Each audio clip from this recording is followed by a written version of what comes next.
Thank you for staying with us. You're still watching Sunrise. That was a hot session. Lagos. Everybody wants to talk about, you know. A directive from the Federal Ministry of Sports and Youth and Sports Development said that a parastatal under it, the Nigeria Football Federation, NFF, should comply with the judgment of the Supreme Court which restored the orders of the Federal High Court, setting aside the election into the Executive Committee of the NFF in 2014. This has resurrected 4 years of NFF crisis between Chris Giwa and Amaju Pinnick over who is the authentic president of the Nigeria Football Federation. 4 years. 4 years. My pleasure to welcome, joining us from Abuja, the Managing Director of GongNews.com, Mr. Managing Editor. Fashiku. Good morning. Good morning. It's my pleasure being here with you. Thank you for joining us. Now, 4 years on, this palaver has reared its head again. Why did it take so long? I think the first thing to understand is also the fact that the Nigerian judicial system is one that does not run like a sprinter. It takes a whole lot of patience and concentration to be able to even follow the Nigerian judicial process.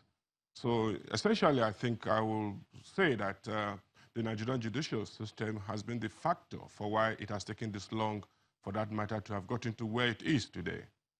Okay, let's go back a bit and look at how it all began. An election took place in 2014. One person was elected at one meeting where there were very few members. Another person was elected at a meeting where there were about 40 people, and he was the incumbent until this order came along. I mean, what's going on, please? Can you explain it all to us clearly?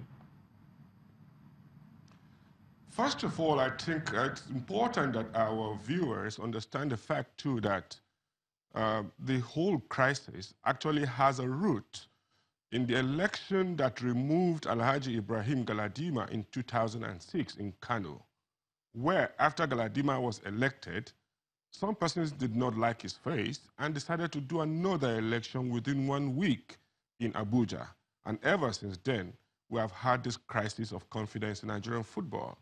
Now, the case of 2014 was one where Congress took a decision like a year ahead to say, okay, we're going to have election in August in Abuja. Now, the processes of election were in place. So many things were wrong with both the first election and even the second election. But if we must follow processes, there was an election. And the statute of the Nigerian Football Federation says that if for any reason you are not satisfied with any of the processes of that election, you are only bound to go to the Electoral Appeals Committee. But rather than go to the Electoral Appeals Committee, some persons felt no, that they have to go and set up a new election, and went ahead and set up a new election to be held in Warri a month after the election in Abuja. Now, the people who won the election in Abuja had to rush to the Federal High Court to say, no, they can't do that. It's not in tandem with the statute. And the court said, do not hold election. But the people in Warri went ahead, spurned the court order, and went ahead to hold the election. And the court, in its next sitting, ordered that that election in Warri is illegal, null, and void. And ever since, there has been a consistent refusal to obey court orders until when the court now gave another order that the Chris Giwa group should go ahead and take possession and management of Nigerian football. That was when the Pinnick people who won from Warri had to now go to the Court of Appeal. It ended up in the Supreme Court. Now, at the Supreme Court, the decisions were very clear. The entire decision of the Court of Appeal was quashed. It now asked both parties to go back to the High Court. But while they are back in the High Court, that all the decisions of the Federal High Court must be subsisting. Now, what were the decisions of the Federal High Court? That was the first decision that the Warri election is illegal, null, void, and of no consequence in law. There was a second decision that Giwa should go and take office pending the final determination of the suit. Now, these are the two decisions that has been thrown back. And if anything has to go, it means that we must first of all respect the laws of the land. And that's part of where and how we have gotten to where we are today. And I've been waiting patiently for you to finish so I can ask you exactly how it is that an election took place.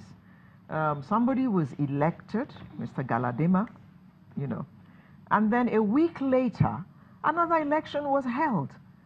I mean, are there no rules in this game? The rules are clear, but when people decide not to obey the rules and they want to cut corners around the rules, these are the kind of outcomes that we get. Galadima had been elected.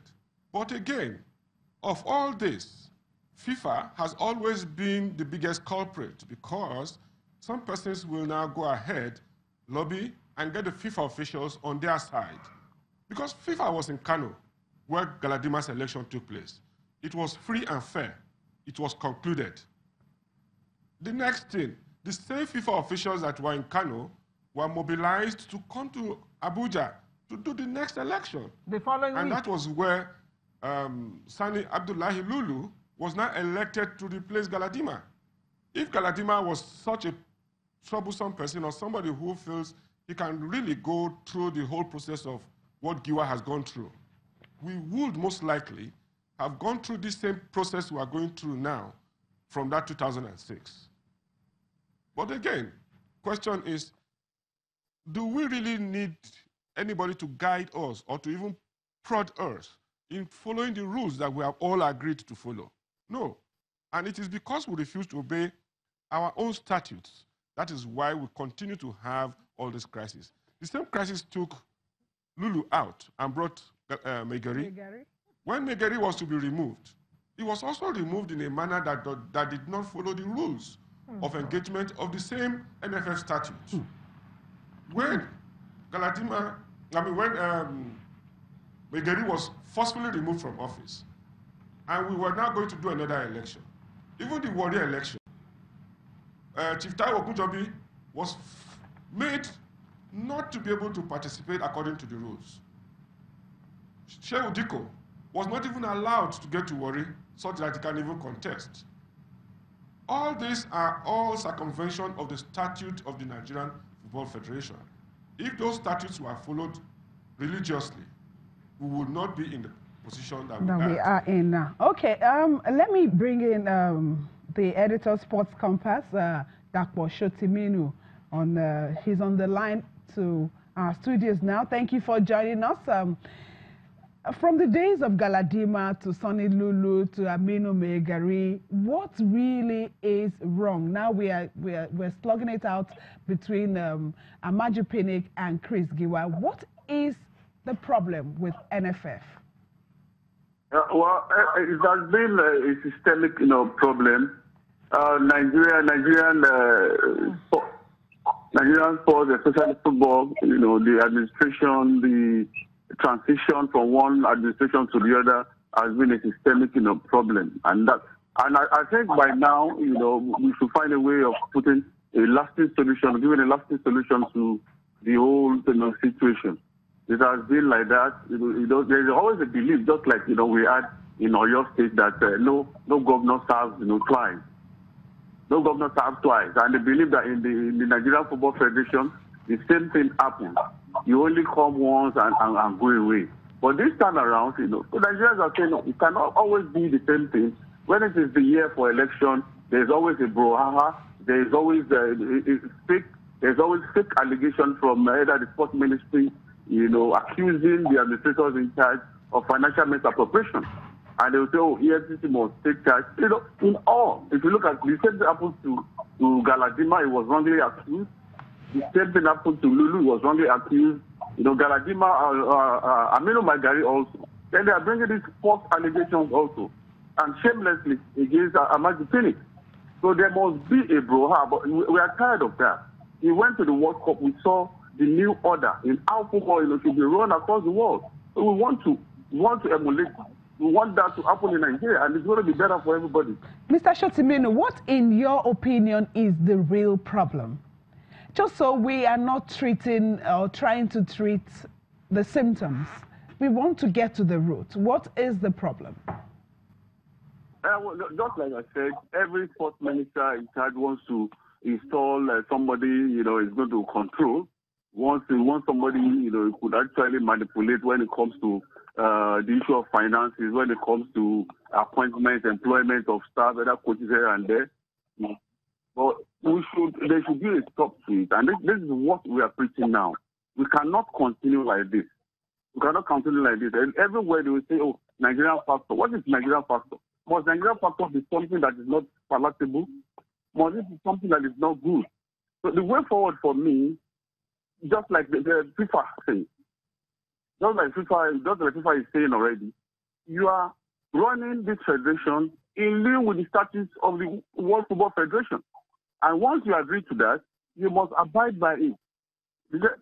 September 30th is the election. Wait till that time. If you are popular enough and you are sure of yourself, come out, campaign, and come and contest. When you do what you win, when you lose, you go back to plan for another day. Mr. Shotimenu, we'll just go on a quick break, and I hope you hold on for us. We'll be back in a moment.